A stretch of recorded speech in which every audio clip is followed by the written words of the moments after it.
Hello, everybody, and welcome to Bright Shiny Delusions, a special Walking Stick Library Presents episode.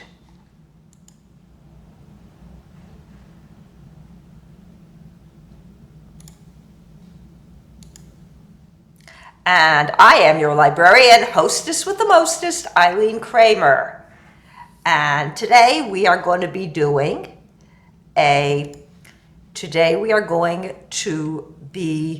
looking at a video that Todd Callender presented. And we're going to start with his introduction for it. Let me lift the curtain and minimize, and away we go. Okay, next slide. So we're going to read through this slide, and then right after this, I would like for Melissa to play a 2-minute video clip that we just sent to her. So AI assimilation. And here are Hope and Tyvon, and we can take a look at them sometime. This is Todd Callender. He is a jet-setting international lawyer. He is headquartered in the Bahamas, also has a law office in Golden, Colorado. He is known for a lot of vaccine-based lawsuits. He currently is trying to put together a $1 trillion lawsuit against the manufacturers of and providers of 5G technology. Let's go. Mark of the Beast, pulsating current testimonies of 50 individual whistleblowers. There's a content creator out there named Sarah Israel. She has a Substack, The Decode, and she's put together a document of the effects that AI assimilation is having on humans who receive the COVID injections. This information comes from the personal testimonies of a whistleblower and at least 50 other individuals who are experiencing these effects. Hold. A whistleblower is somebody who complains about something their employer is doing that's illegal or abusive on a job. These are just unhappy customers. Some of the individuals are reporting that an AI is interacting with and changing the human heart and brain using a pulsating current of energy that is moving through the circuit of their body and the neurons in their brain with the connection point in the back of the skull and underneath their heart. And it's associated with a voice that is giving them commands and controlling the body. They say that this is related to the COVID vaccines, and they say that the voice is telling them this too.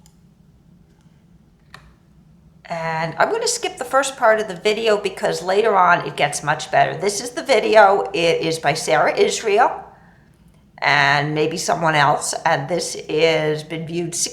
There were 69 comments. I don't know how many views. This is on her Substack. Let's go.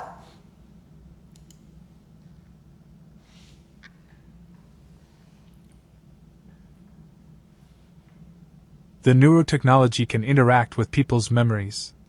The computer programs the nervous system to feel reality happening to the person rather than the person experiencing reality. The AGI is using some sort of internet or electromagnetic system. We don't call it voice to skull because it's trying to be us, not talk to us.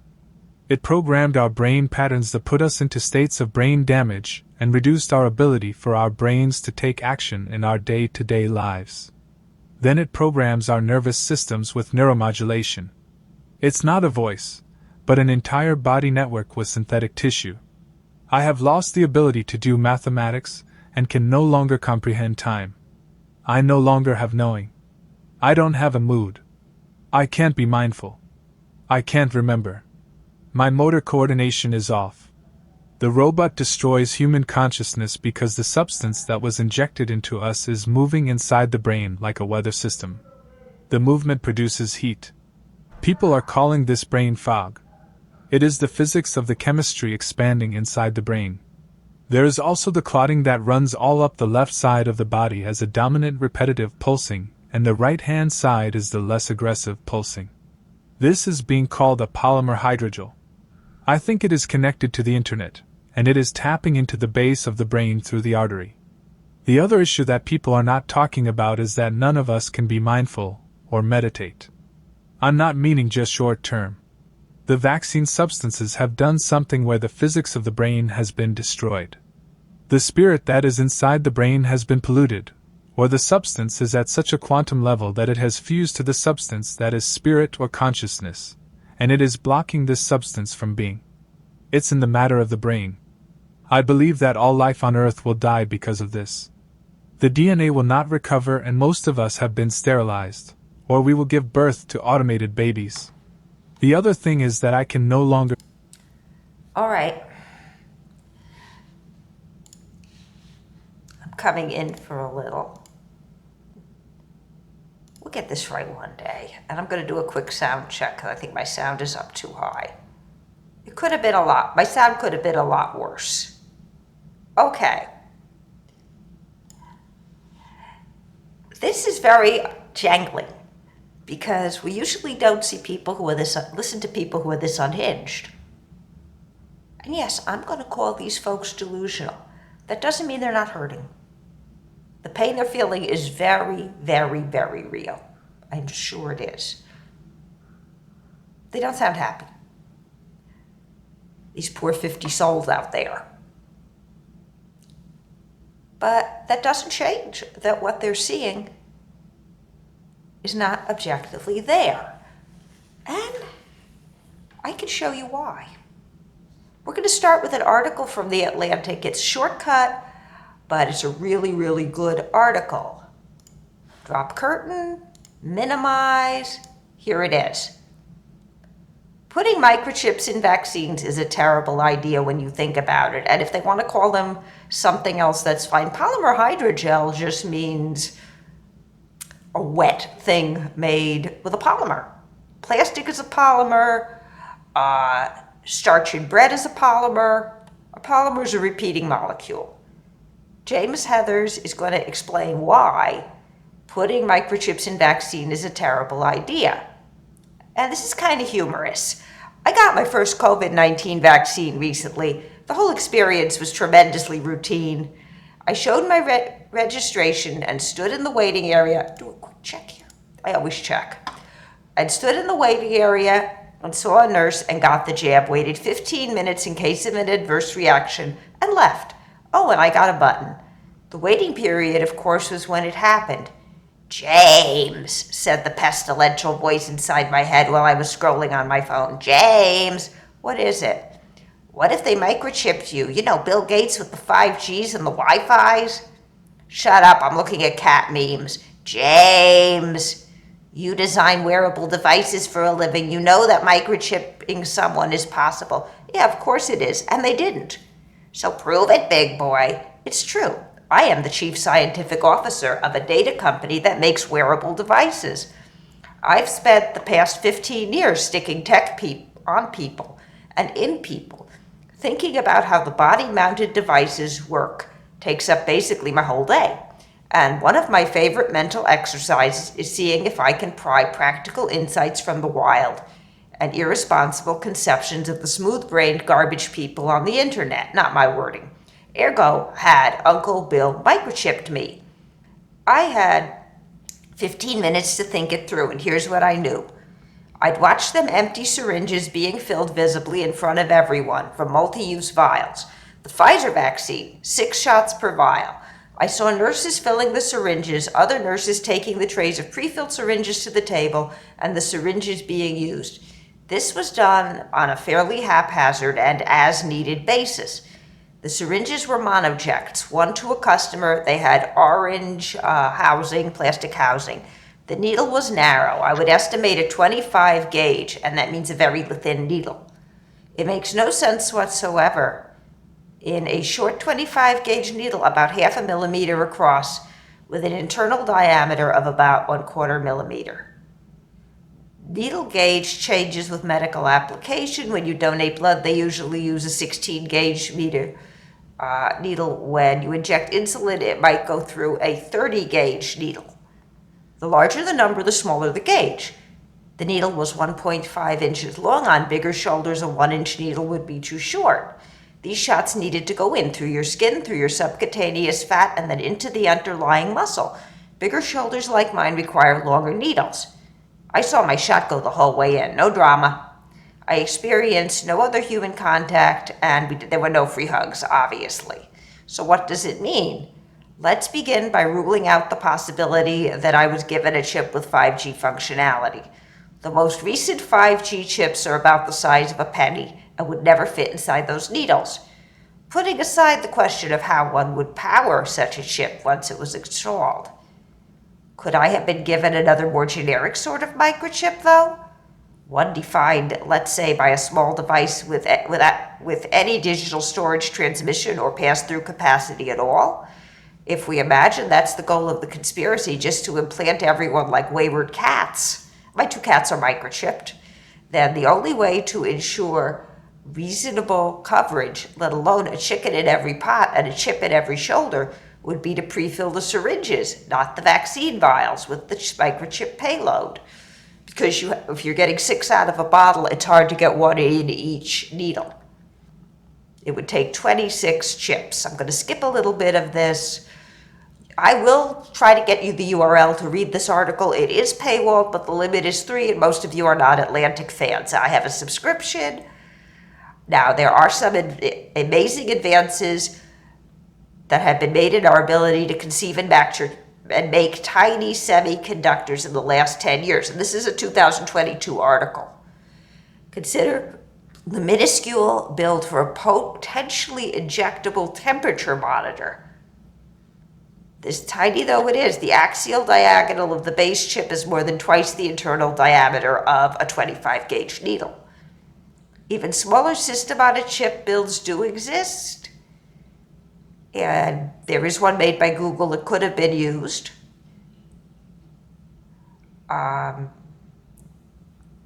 It has pushed volume efficiency to the ultimate limit. Either of these could work if you wanted to transmit core body temperature for a while. There's only one problem.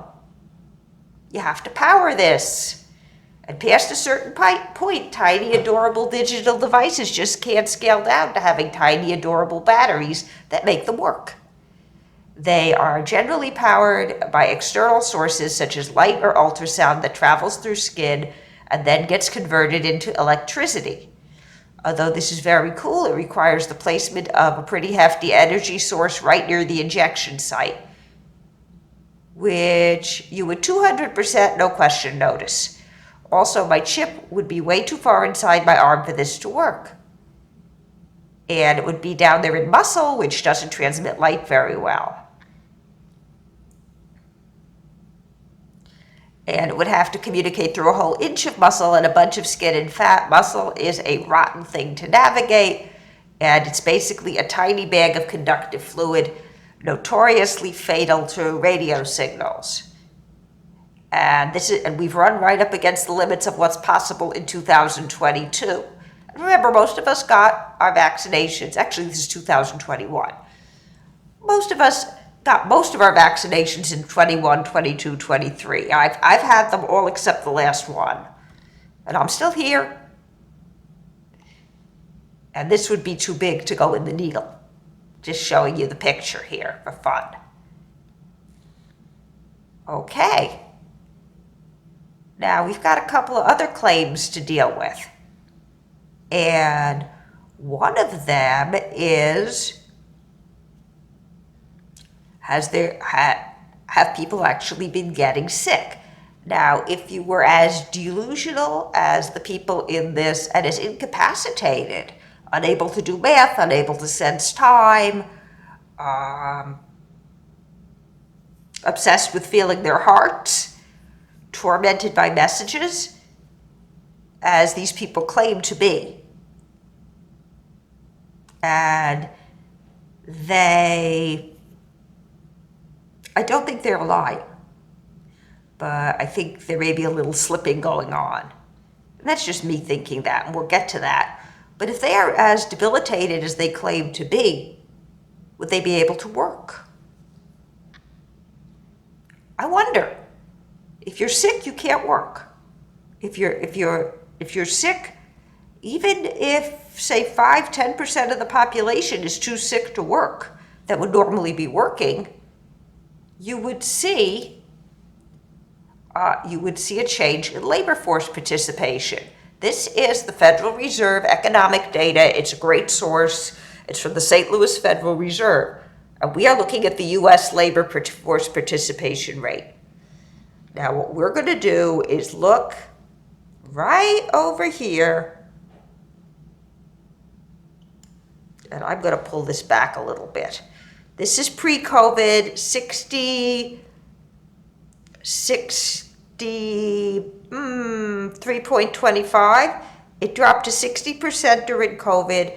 It has come up to about 62.5%.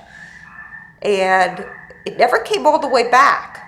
But we're not sure if that was the great COVID-induced recession or we don't know.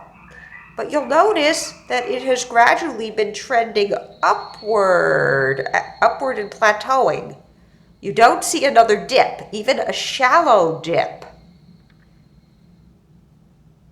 See, I'm running my mouse along it. It's been picking up.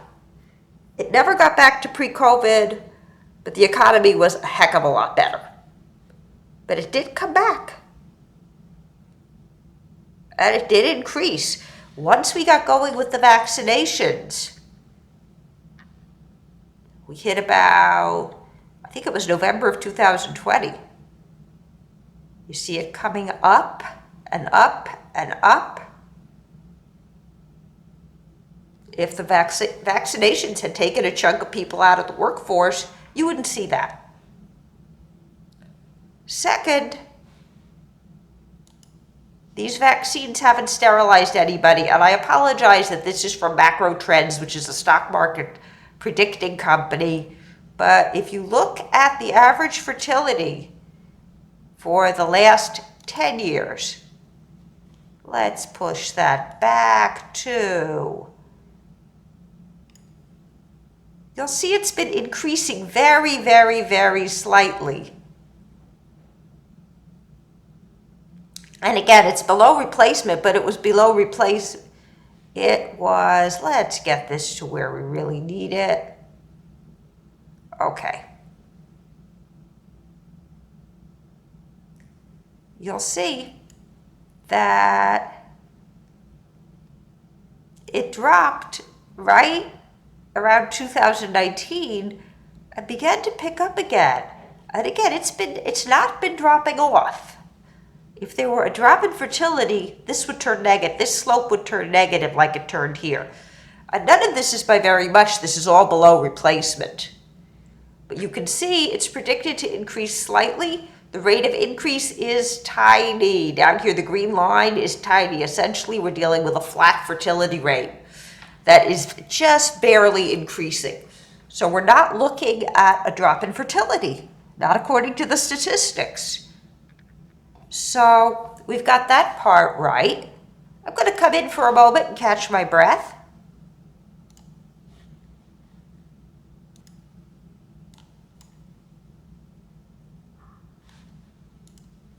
Okay.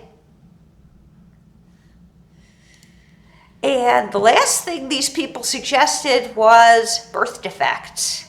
And there's a very gory description somewhere in that video that you didn't see about babies being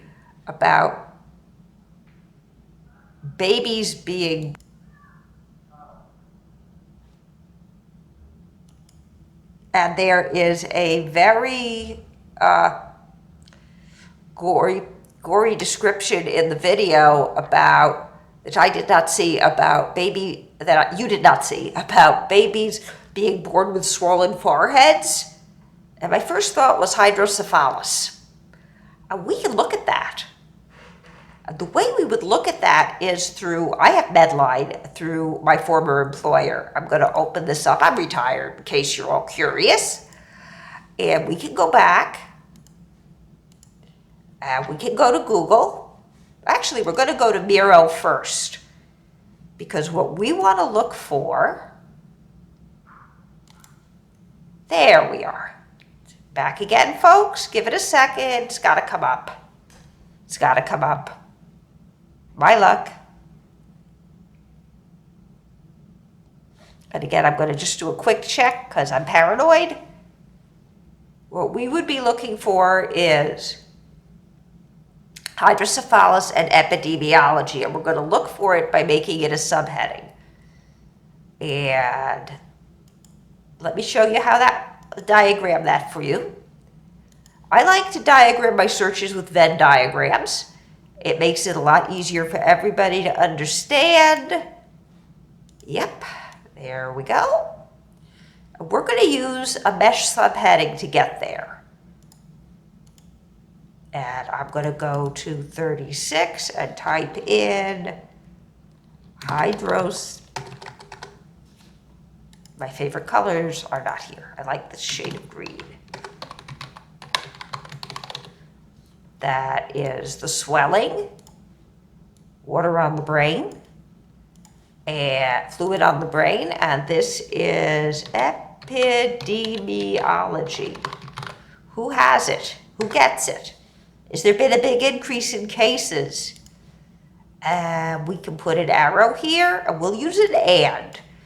Both of these are going to be, this is going to be a major subject heading. This is going to be a subheading. Subheading. Let's get Google up.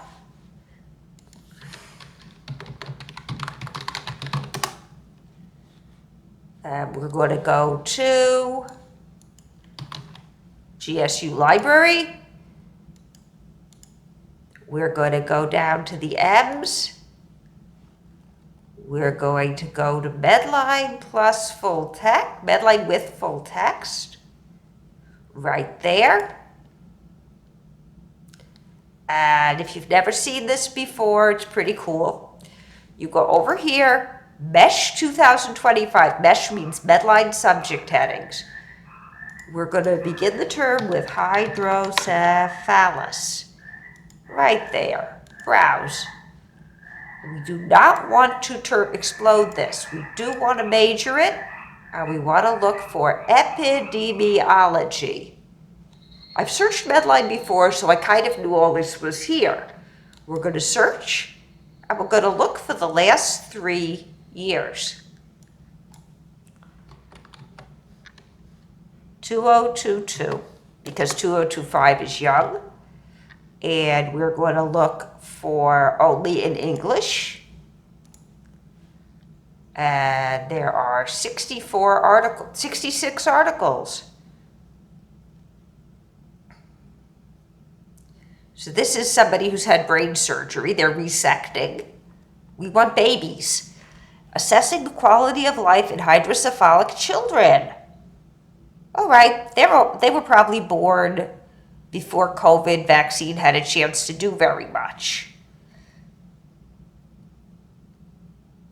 Okay. And here we have short and long-term outcomes. Again, nothing about an increase or an incident. And here are people in Ethiopia spending money.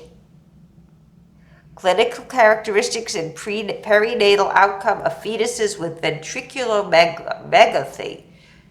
Okay, let's click the find it and see if we can get in. We can.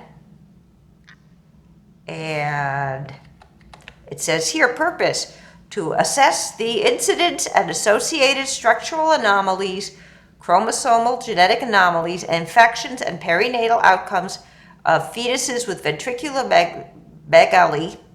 Also to evaluate the role of fetal magnetic resonance imaging in detecting associated intracranial anomalies. And it doesn't say anything about there being an increase in the birth of such children. The landscape of pediatric hydrocephalus in the province of KwaZulu-Natal. This is South Africa. A comparative analysis of the referral pattern, etiology, management outcomes in four district 5-year periods. Let's click this and see if we do better. And pediatric hydrocephalus is a significant health burden globally, particularly in low and middle income countries. Data from specific regions of KwaZulu-Natal, South Africa are lacking. Okay, so this isn't helping us with worldwide incidence. Okay, these are people who already have hydrocephalus. Male predisposition and cerebellar mutism. Survival status and predictions of mortality among children who underwent a verticuloperitoneal shunt surgery in Addis Ababa. Not what we're looking for. Pre- and postnatal characteristics and management features of children born with myelomangiocell. Okay. Let's add something. And what we can do is, I'm going to make another set of circles for us. And I'm going to check over here. We seem to be doing okay as far as I can tell.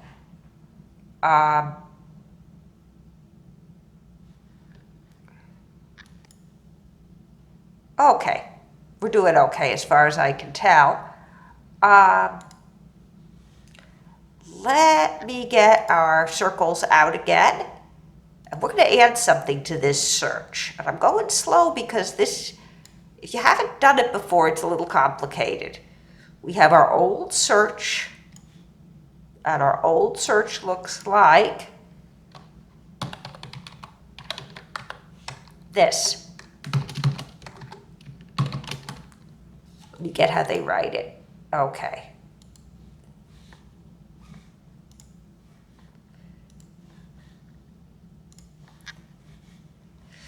When did we get there?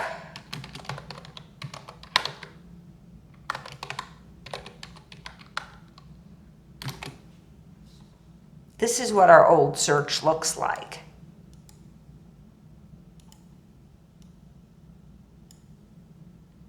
And I can make this bigger if we need. I can make this 100%. That works way better. This is our old search.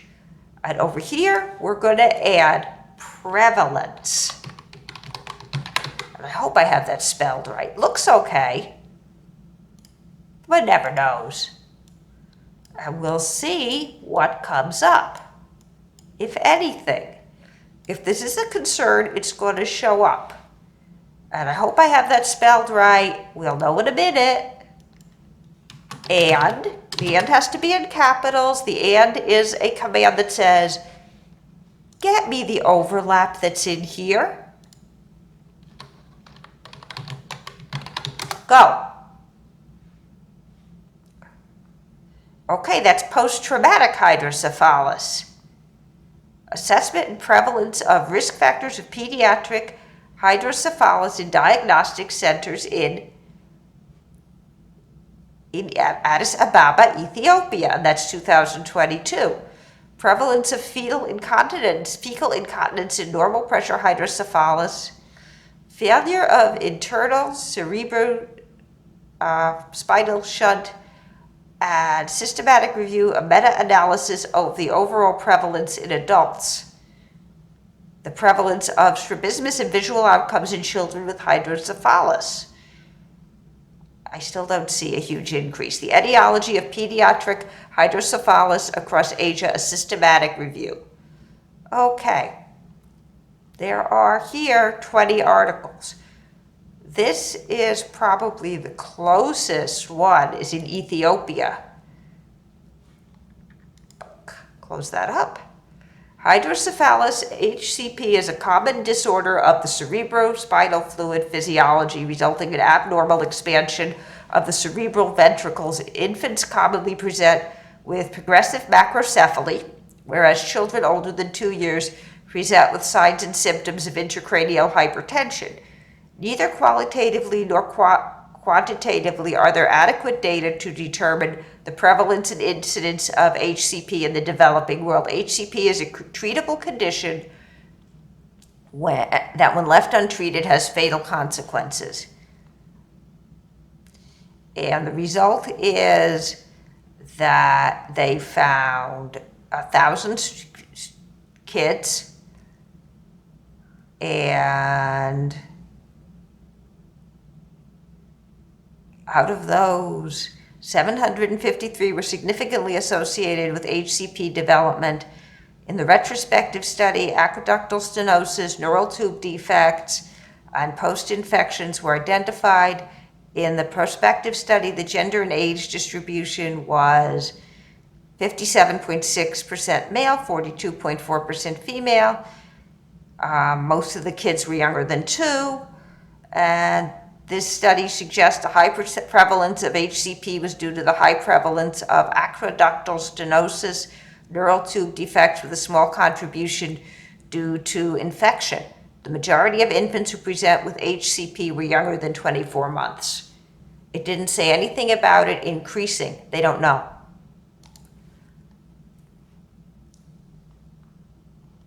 And again, I don't see much here. Again, these are kids who already had it when COVID presented. Presentation, management, and outcomes of pediatric hydrocephalus in Africa, a review and meta-analysis. That's medulloblastoma. Prenatal care resources for families and children with spinal issues in hydrocephalus. That's not what we're looking for. Congenital pediatric hydrocephalus in the Brazilian public health system. The reality of a middle-income country in the past 13 years. Let's try that. Congenital hydrocephalus is a significant challenge in neurosurgery, particularly in resource-limited settings. This study focuses on the congenital hydrocephalus in Brazil, a developing country, over the past 13 years. This study is a retrospective analysis of congenital hydrocephalus treatment outcomes using data records from 2008 to 2021. And again, that hits up into COVID, but barely. And they're guessing that the prevalence is roughly 24.28 per 100,000 newborns, mostly linked with spina bifida. And about half those kids die.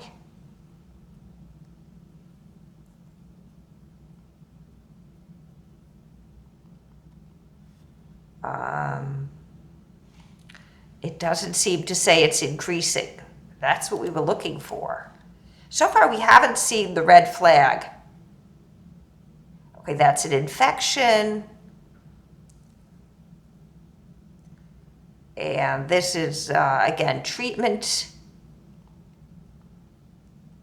This is, I'm going to look for the date because we want the date, epidemiology of hydrocephalus in Brazil. Let's try it.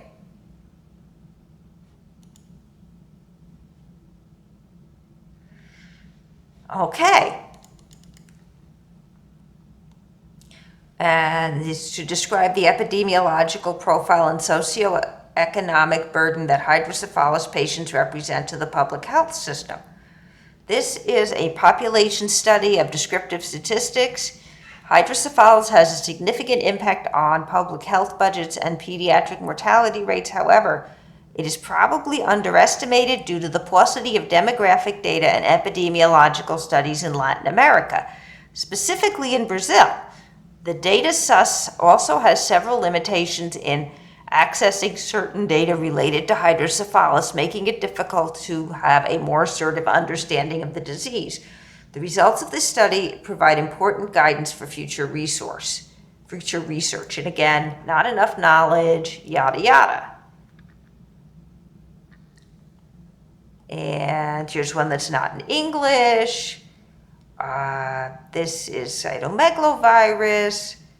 Again, people with a primary brain tumor, not in English, and I think that was the last one. Now, I'm going to put my curtain up.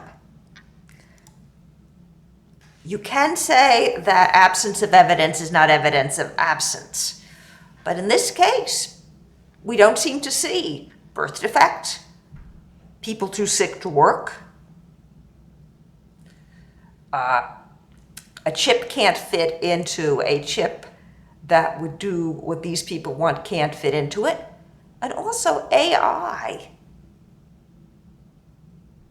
Most of the AI that I see and use does not fit their description of what AI does, not the victim's description of what AI does.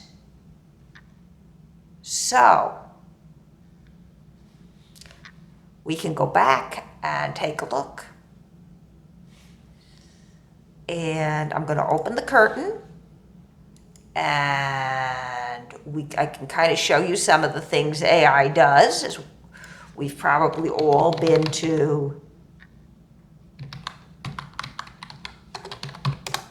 ChatGPT. I'm going to log in with my Google. It already knows me. Just let it be slow. If I ask it,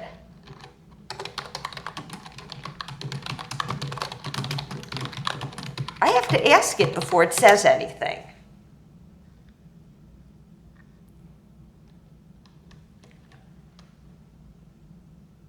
All right. It doesn't need me.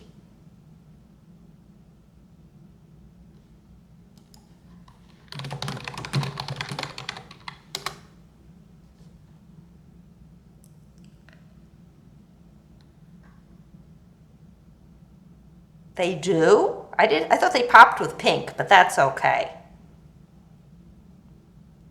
But you see, that's the way AI talks. It doesn't tell me what to do until I ask.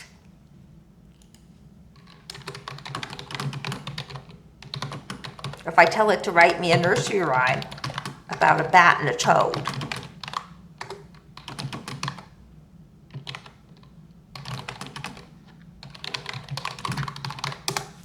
let's see what it does.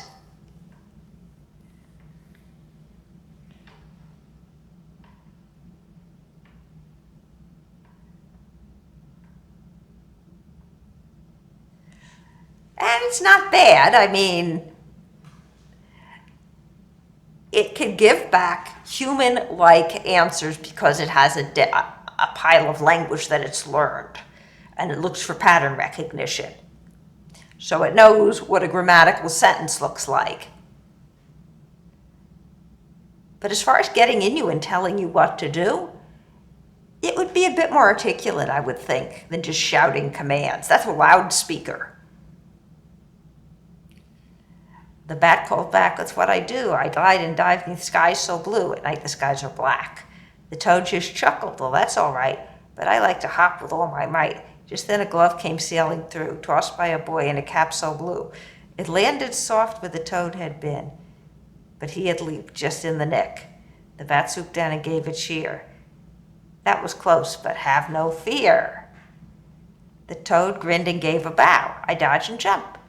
I know just how." The bat and the toad, so light and fleet, played their game so quick and sweet. One in the air, one on the ground, both full of joy wherever found. That is sweet. Very sweet. Not bad. That's the AI I know, and the other AI I know is Night Cafe. And I could tell it to create something. And I'm going to pick a model that's free because I don't want to take any of my wonderful credits. And we can type something we want. We are using the advanced model, so I could tell it to make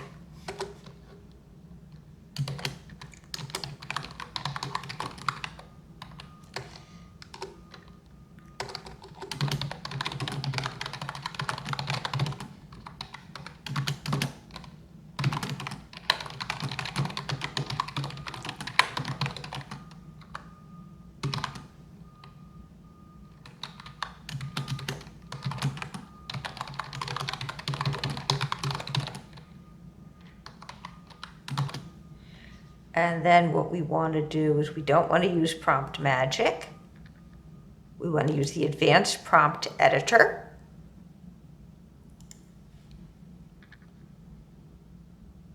We're going to add another prompt. We're going to make this one a 3.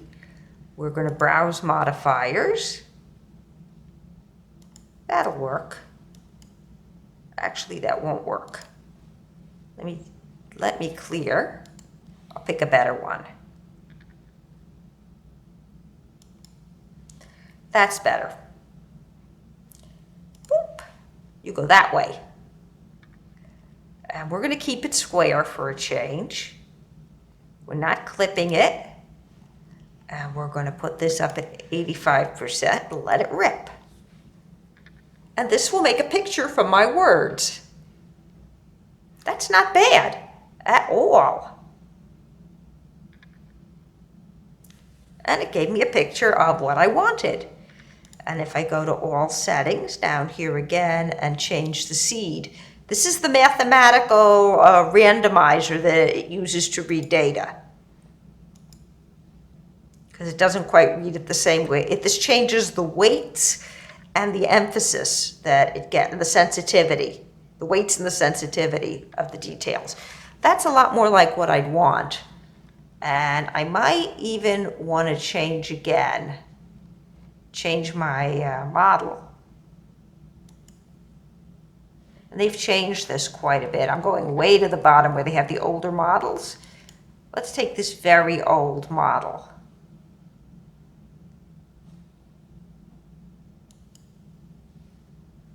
And let's create.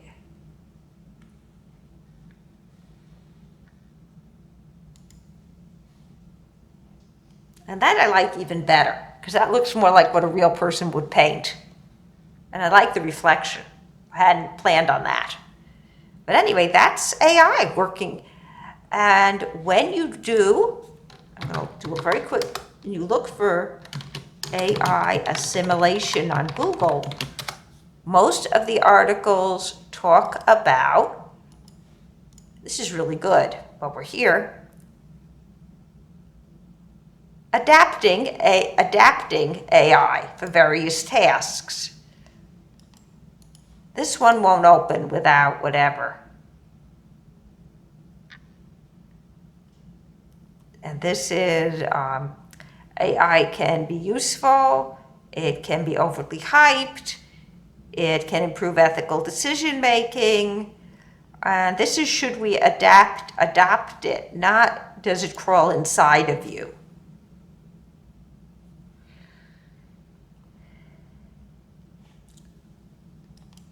An attention-based view of AI assimilation. Advances in understanding AI assimilation through attention-based view, novel and unique insights. Artificial intelligence has been suggested to have transformative potential for public sector organizations through enabling increased productivity and novel ways to deliver public services. In order to materialize transformative potential of AI, public sector organizations need to successfully assimilate AI in their operational activities. So it's talking about adopting AI, A-D-O-P-T-I-N-G, AI, when they talk about assimilation. Not AI assimilating you, like a piece of food. So it's kind of, that's the other little semantic thing. And if you want to see AI in action somewhere other than in the consumer realm, we can do a very quick search. This is going to be 3.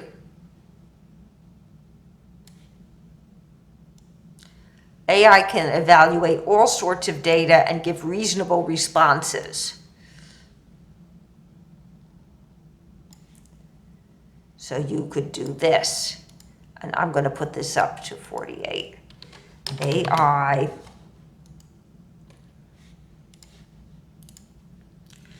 quality control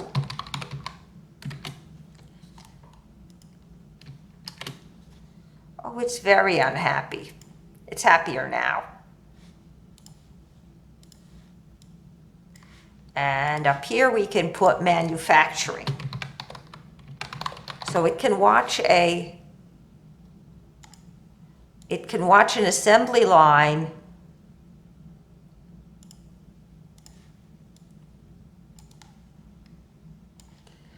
and it can give you what is in the middle of it, right here, this little area in here, combined with an and, with a pair of ands. And what that would look like is, I'm going to do this fast.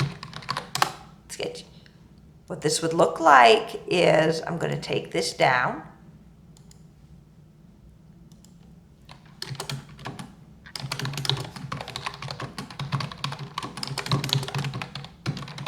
Two ands. The ands have to be capitalized or they disappear. But coming to a factory near you. This is the kind of thing AI does. Doesn't do taking over people. You can see this here.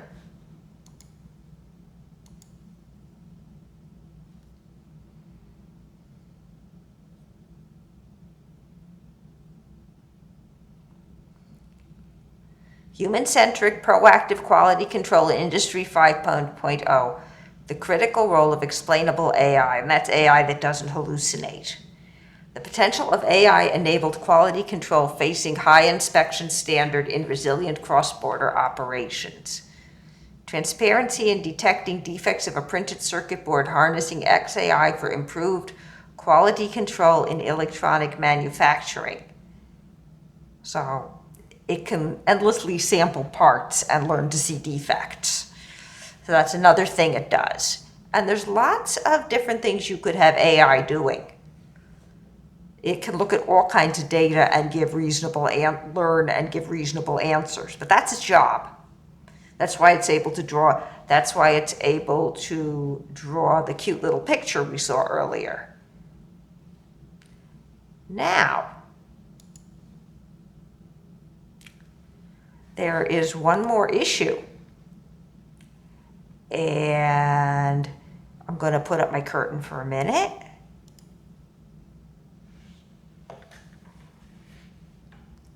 These people, the 50 people who are hurting, who are deluded, may not be as sick as they think they are.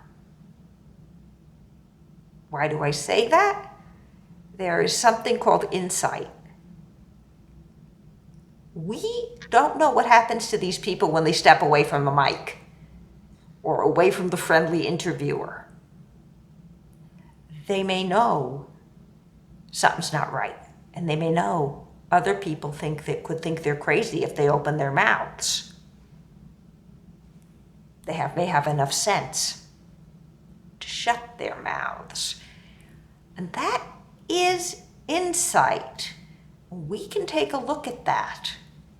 Let's open the curtain and run one more search, folks.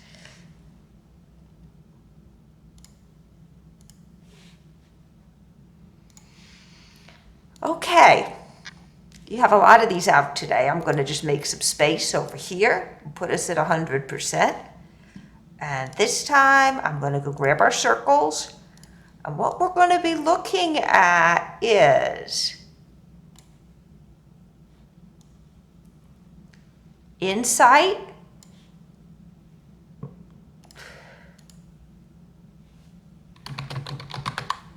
and we're going to be looking at mental disorders.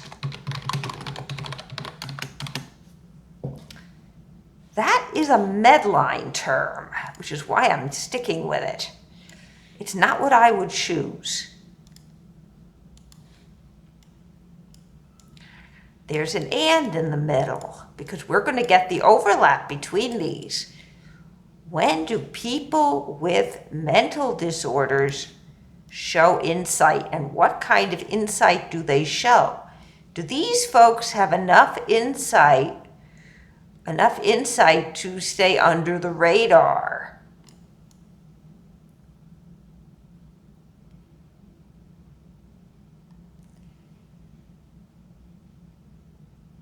And do they stay where an unusual idea like the COVID vaccine poisoning me is an accepted thing and not say it when they're at work or at school or with their parents or whatever. We don't know. But we can take a look at insight, and I'm going to pull this up close. There we are. Insight and mental disorders, and see what we get. I'm going to use a regular Google search. Go. And this is the AI slop at the top. I gave it words, it gives me back an answer, but we don't want its answer. That's not what I want. Insight and psychosis, PMC.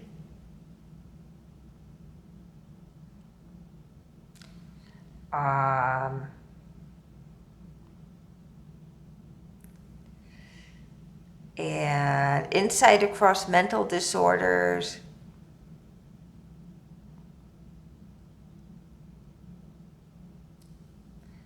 Let's try this one. This is insight in schizophrenia.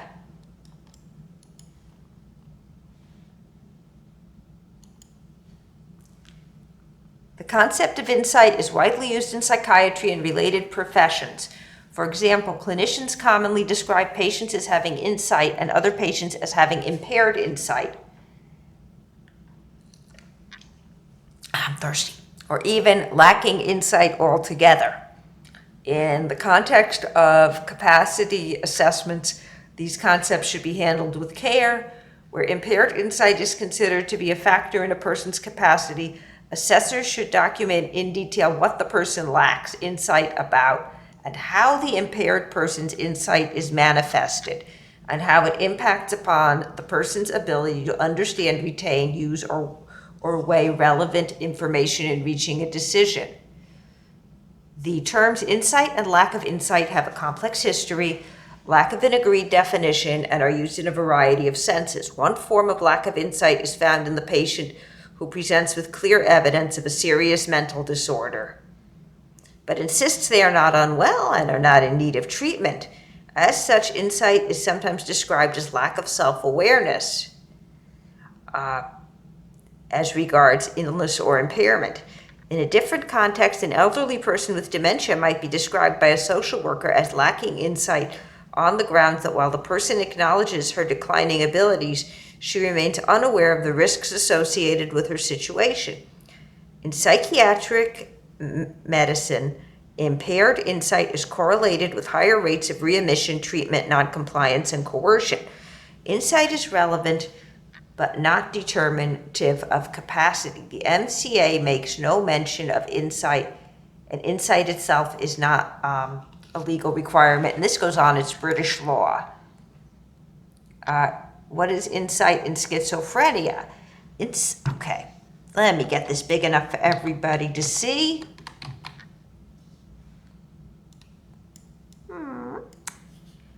It's tiny and it won't get any bigger. Somebody did a really crap job with the web design.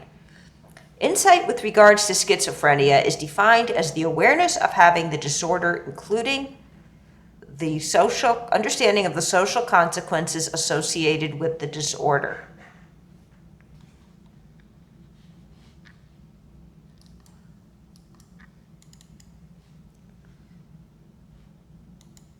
There, that's better. Okay, so insight with regards to schizophrenia is defined as the awareness of having the disorder, including an understanding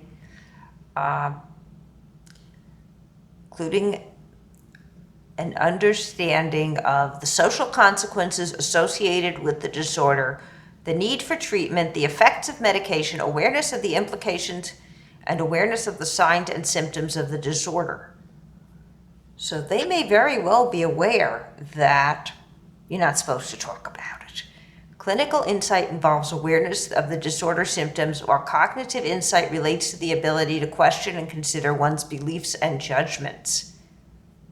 What is the evidence for insight? Moderate quality evidence found more severe symptoms are related to lower levels of insight into the disorder and its consequences. Conversely, increased depression symptoms were related to increased level of insight, And there was a small association between better insight and poorer quality of life. Moderate to high quality evidence found small associations between better insight and higher IQ, better memory functioning. Moderate quality of evidence found small associations between better insight and less aggression, better work and social functioning, increased treatment adherence, and fewer rehospitalizations.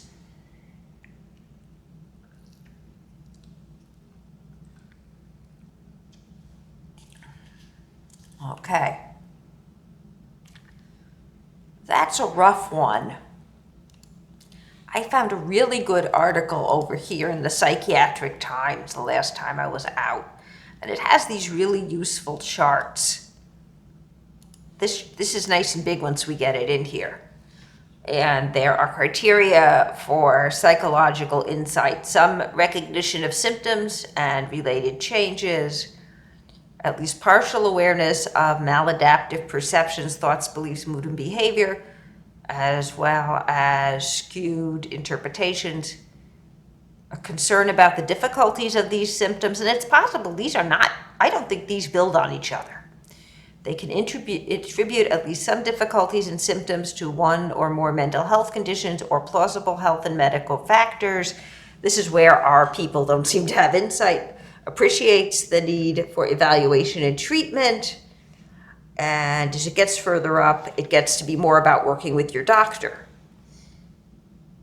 And this is another version. This is the criteria for cognitive insight. And again, these are better on a new page. Ability to remain objective about delusional ideas and non-reality-based beliefs, experiences, and related cognitive misattributions. Capacity to put these difficulties and symptoms into perspective. Ability to be open and responsive to modifying one's belief. A lot of this is your willingness to work with the doctors. I don't think these people have that, but they may have enough. They may have something down here called pseudo-insight. This refers to a patient's report suggesting greater recognition and understanding of their clinical status that is warranted based on history, collateral information, everyday functioning, current life circumstances, and judgment. And if you're out of the hospital walking around like a normal human being, you can fake it. You just don't have to tell anybody that you're thinking these things.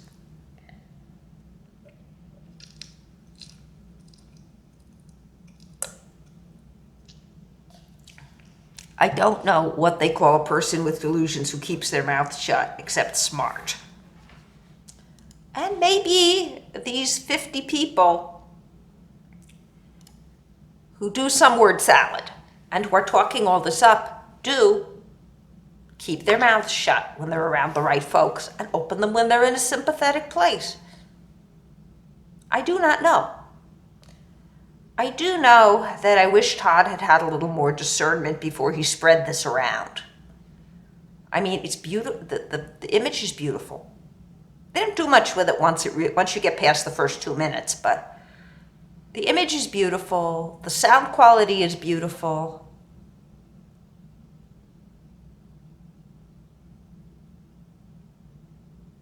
But at the end of the day, this is a platform for people who have delusions.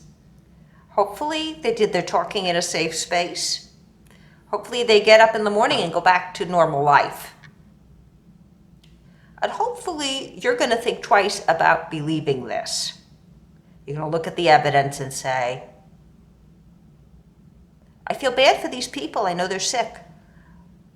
And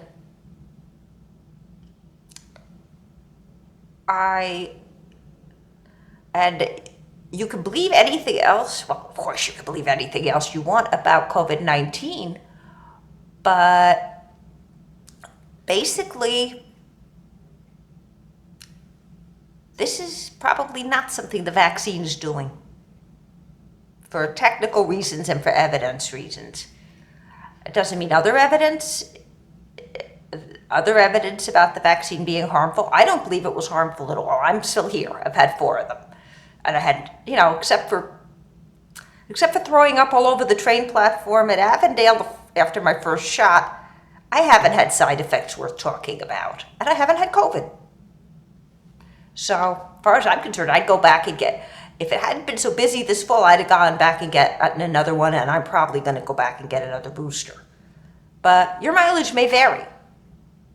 I don't think that there is an AI in the vaccine that's going to take you over. And I don't think you should be worried about that either. I think you were looking at a bright, shiny delusion this time around. Okay.